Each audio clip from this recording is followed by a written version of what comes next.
I don't care how good you are, you will never beat a team of people as an individual.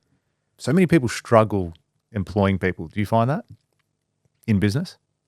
I think they fail to see the value of having a whole nother human there. They see the salary. They see the salary. They see, fuck. And they're like, whoa, I got to pay that much? Yeah. Yeah. Or 80 grand or 100 grand.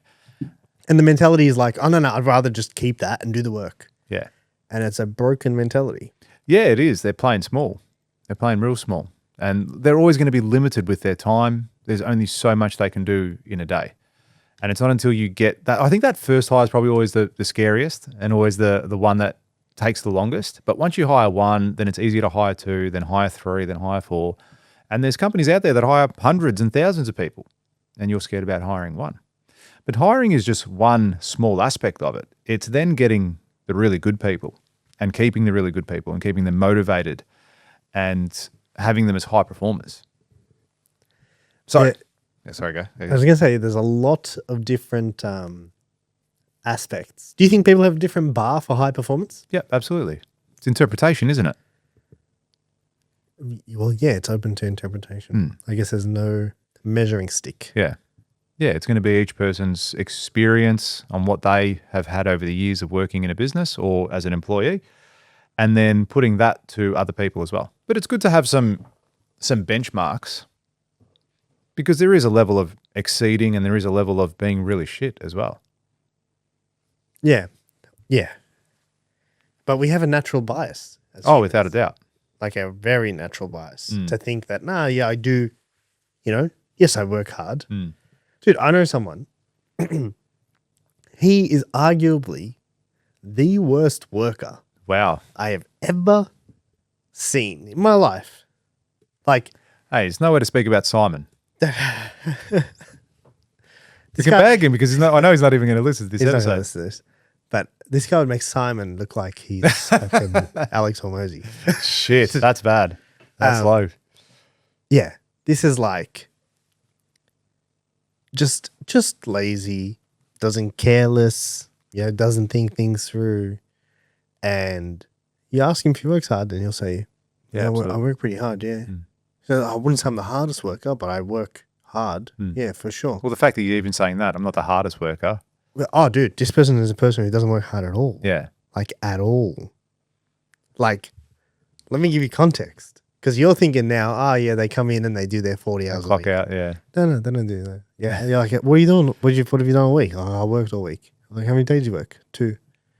You work 2 days. What the fuck do you do the rest of the fucking week? It's working from home. Yeah. Fucking duds. Do you know what I mean? How many hours you do? 12. 12 hours a day? No, 12 hours total. Are you fucking... And that's I've worked all week? Do you know what I mean? It's 12 hours, half a day. So is he getting paid for a full week? No. Oh, okay. Yeah. Anyway. Just chilling. This person will still sit there and say... Been a hard week. Yeah, like worked hard this week. They're like... humans are biased, dude. Humans are biased. Most employees listening to this now would, I think, rate themselves. I'm a hard worker. I contribute. Yeah, it's a natural bias. They did a study in America, and they said, "Do you think you're in the top 50% of drivers?"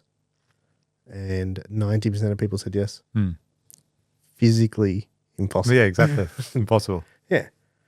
90% of people think they're in the top 50% of drivers. Like, half of them are fucking wrong. Yeah. Do you know what I mean? But human nature. What is it? What's the bar?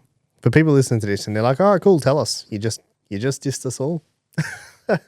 What's the bar? How do you see it? How do you set it? Do you reckon it's going to be different per company? No. No? Why? Companies based on leaders. Yeah, I'm just saying from a... So if you had Pascon, if you had a separate company to this and you had a company called Compass that did commercial construction, are they going to work less hard? No. Okay, what if it was a different industry?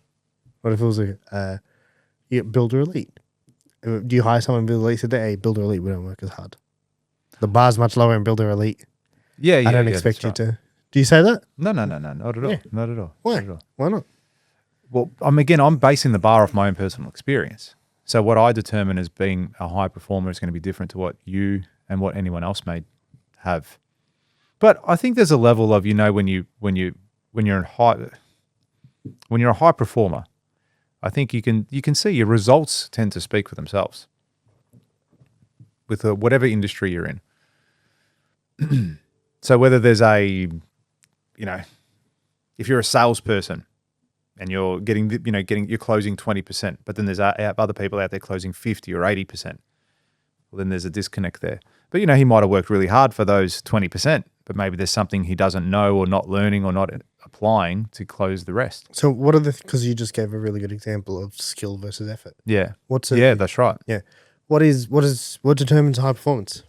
There has to be a level of experience. There has to be a level of knowledge and seeking knowledge, and then application, being able to apply that.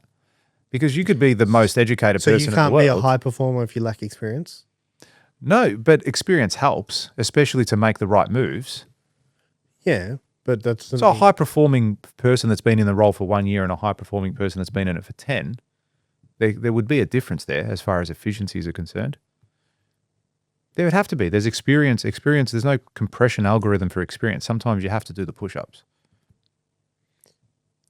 Yeah. But I'm also very big on age. Age doesn't determine ability either. Yeah, you may be very gifted. I'm just saying there's definitely application. I'm talking one extreme to the other. First getting into the industry versus someone that's been there for quite a while. You think so you're saying someone cannot be high performing unless they've got a certain amount of experience? No, they can be within their role. So you could be a high performing graduate. You're not going to be the best. You're not going to be better than the senior manager, for example, that knows things you haven't even learnt yet. Could you be more high performing than the person who's in that role though? In that same role? Yeah. Yeah, why not? So it's not relevant. With what isn't relevant? Experience.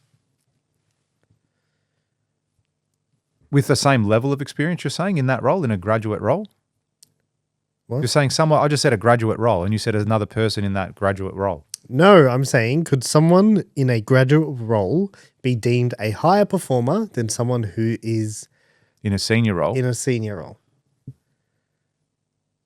Again, I suppose it'd be for that role. For you. For me, I would determine it based on his role. Okay, so and what he does. They say you can only take one of these guys with you into your new company. Who are you taking? Is there a chance that you take the guy with less experience? Only if the guy with more experience is a dud. And I see potential. So the person with less experience can be a higher performer than the person with... Yeah, potentially. Yeah. It could be. And attitude comes down to it as well, and a whole range of things, yeah. So yeah. What are the markers? Like, what do you measure? What's... I think attitude has a lot to do with it. For high performance? Yeah, well, you've got to be geared up for it. Like, I think you've got to have the mindset and the attitude to actually get out there and work and want to be good. Some people want to do like your mate, just work your 12-hour days or weeks. Or, Jesus. But then you get the others that want to work the 12-hour days and want to apply. They want to actively learn. They want to become better. They have a sense of drive to want to be better. I think that has to have a level of it, because you get someone that just wants to clock in, clock out every single day. And whilst there are people like that within an organization that you need that do their work, that do it competently, then you're going to want people as well that excel and get the promotions and do all that sort of stuff and want the extra pressure and want the long hours or whatever it might be. So can you have a high performer who has a bad attitude? Yeah, you could. Okay, I've seen that. No, it is relevant. You can't say it's irrelevant. It's not irrelevant. You can have it. It doesn't mean it's irrelevant. No, so it's irrelevant. So I had an ex-boss who was probably one of the best in the industry at what he did, but his attitude was shit. He got the job done quicker than anyone else. Yep. And he pushed people, but then eventually people stopped working for him because he was an asshole. And he lost the confidence of everyone. And no one actually, like, the next project would come along and they'd be like, oh, you're on this job. Oh, who's the site manager? Oh, this guy is. Well, no, I'm out. I don't want to do that. Oh, well, then you quit. You're fired. Don't worry, I quit.